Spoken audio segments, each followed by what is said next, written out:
Everyone wants to be successful in life. But where are the keys to success?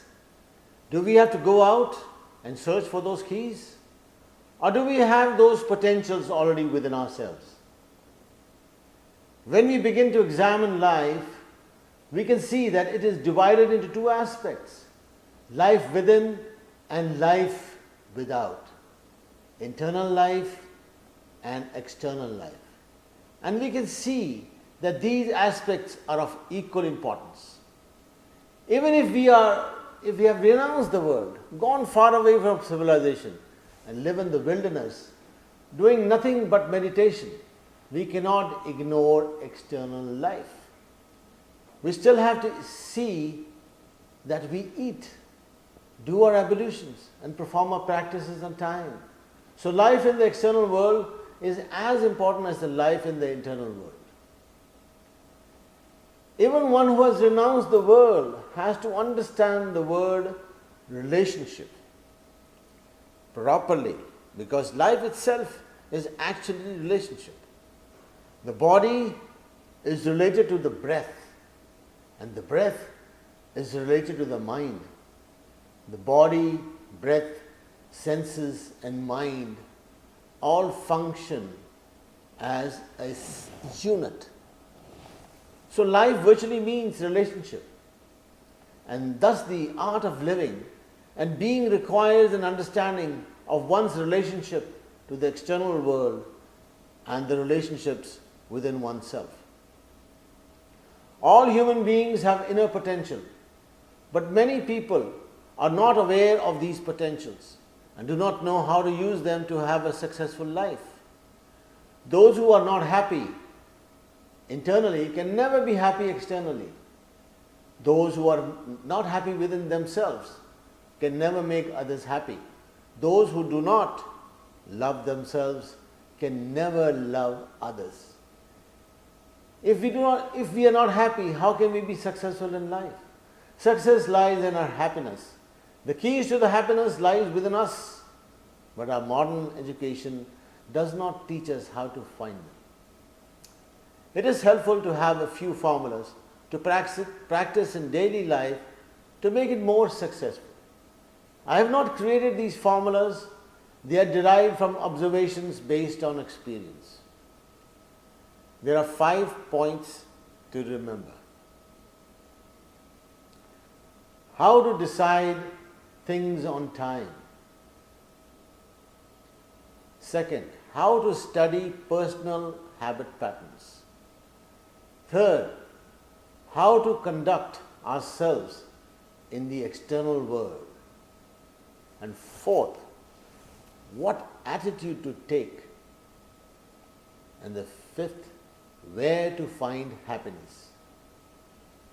To attain success in life, one should learn and apply these 5 points. We'll start with the first one, deciding things on time. The first point to understand is the philosophy and science of decision. How to make decisions on time. The most successful person is that person who knows how to decide on time. There are many extraordinarily brilliant people who understand things very quickly, but when the time comes to make a decision, when an opportunity comes, they withdraw and are not able to act. They do not know how to decide. They know they should learn to decide on time, but they don't do it. They always say, well, I knew it. I understood the key, but I did not act on time. Though they may think correctly and accurately understand the situation, they suddenly lose confidence. This is the world of competition. Someone else is always trying to attain the same things we are. So if we don't decide on time, someone else will attain what we want. Time is valuable in the external world. A tender bamboo can be easily bent. But if we try to bend a mature bamboo, it will break. That which we have to do today we should not postpone for tomorrow, and what we should also not make decisions in haste. We may have a setback if we make a wrong decision, but our mistakes will teach us.